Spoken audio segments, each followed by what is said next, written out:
What's up guys, this is Occult Frequencies, and in today's tutorial, I'm going to be teaching you how to make a synth growl inside UE Diva. Let's do this.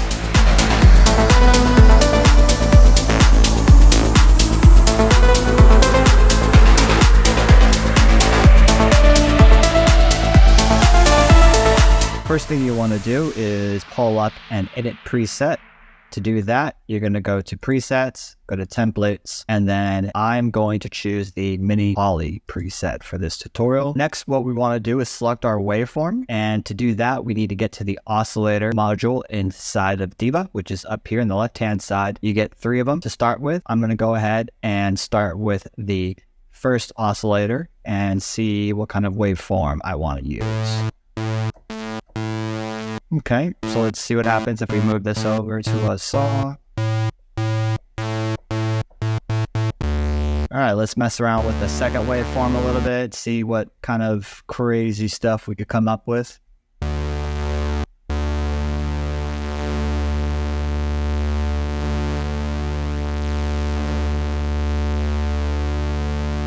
That's kind of nice. I like that. Okay, yeah, so this is what I do when I make a sound is I'll first start with the oscillators of the synthesizer, and then I'm just going to mess around with the waveforms until I come up with a sound that I like. Something that sounds really cool. I always try to be unique as possible, and oftentimes that happens by being a little bit more on the experimental side. So just play around with things, see what you can come up with. Next, we're going to go ahead and go to the mixer module, and for here, we have the volume knobs. So each volume knob corresponds with an oscillator. So the first knob here is for the first oscillator. The second knob is for the second oscillator. And the third knob is for the third oscillator. You can see right now we're not using the third oscillator because it's turned all the way down. Then we have the feedback knob, which is just feeding back the signal back to the oscillator. And that one is pretty cool. I always like to mess around with that. You got to be careful with it because you can destroy your sound. However, that's not always a bad thing. You could get some really cool stuff. Just try not to overdo it. It really just depends. So I'm going to mess around with that and see how crazy we could get this sound. Oh. It's all about finding that sweet spot. Whoa. Kind of like that. And then you have your noise volume knob. So this is what's going to add a little bit of white noise to your sound, or you could do pink noise. I usually like to use that for something like a pluck or a lead, just to add a bit of raspiness or a vintage type feel to it. But for growls, I typically don't do it. However, it doesn't hurt to try. So let's see what happens when we do. Whoa.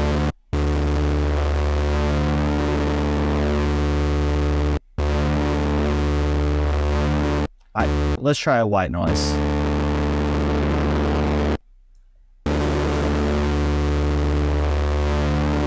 Yeah, I kind of like that actually in this case. We're going to make this a little bit dirty today. So once you have your oscillator section and your mixer section all squared away, we're then going to check out the cutoff module. Now this is what controls the signal that's being fed from the oscillators. So this is what's going to filter out sound coming from the oscillators.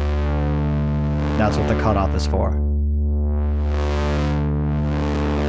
But for a growl sound, I'm just going to leave it wide open. And what's going to make the growl sound, so the bread and butter of a growl sound is going to be the envelope modules. That's what's going to shape the sound more so than the filter section. At least that's how I do it. So going over to the envelope modules inside Diva, I'm going to go ahead and switch these over to analog. I just like those better, more control, easier to use. So here you can see we have our attack, our decay, our sustain, and our release. We have it for both envelopes. Envelope 1, which is your amplitude envelope, and then envelope 2, which is typically the shaper. In this particular case, for a growl, it usually kind of like starts off low and then rises up rapidly. So to do that, you typically want to have a longer attack and a relatively decent decay and slightly shorter sustain. And then the release, you want it to be just a little bit open. That way it doesn't sound so robotic and it just sounds a little more natural. So let's go ahead and play around and see what we can come up with. I'm going to start with the amplitude envelope.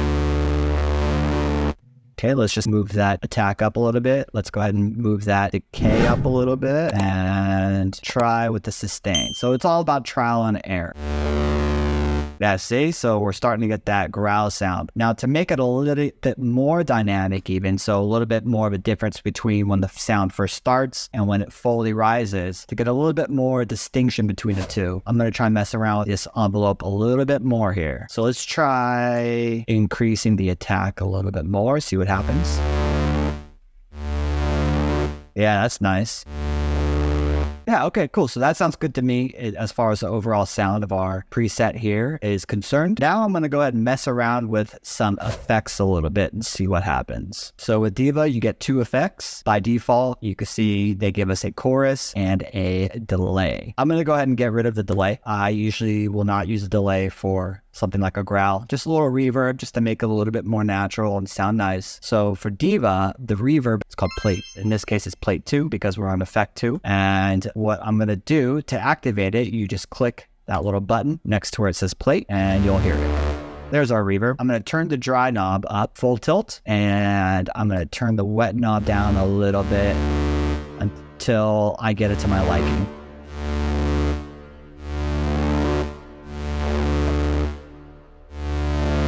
Yeah, that's nice. And for the chorus, I usually will keep that for some of my sounds, especially for a sound like this where I want it to be beefy, fat, and just overall dirty. So to do that, activate the chorus. And I'm not going to use it in a traditional sense that most people would use it for. I'm going to just use it to just widen up the sound. Now what I'm going to do is I'm going to leave the wet knob all the way up, but I'm going to turn the depth down all the way. And let's see what that did. Okay, let's try a different model. So right now we're on the classic model. Let's see what happens if we tried the dramatic model. And ensemble, which is my favorite for this particular effect.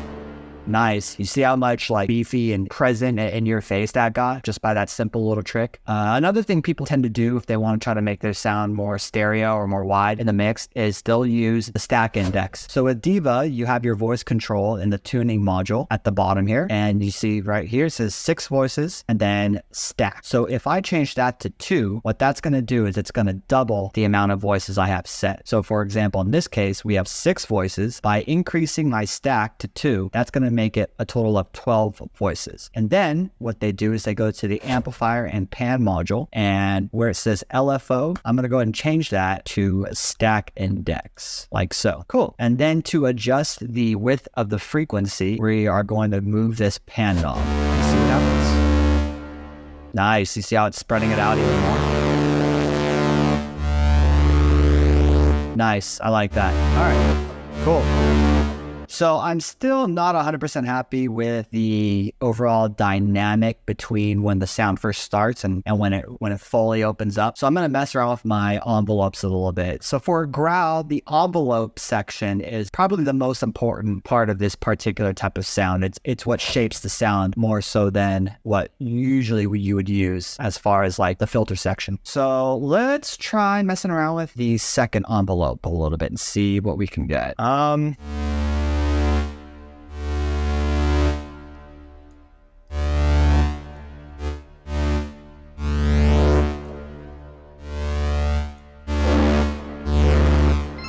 Whoa, that's pretty cool. Yeah, so I'm liking the way that sounds. Let's go ahead and first of all, let's get this in key here.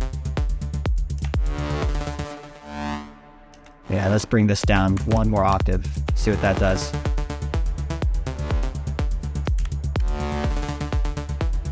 So that's your basic growl sound. I hope you guys enjoyed the tutorial today. I will see you on the next one.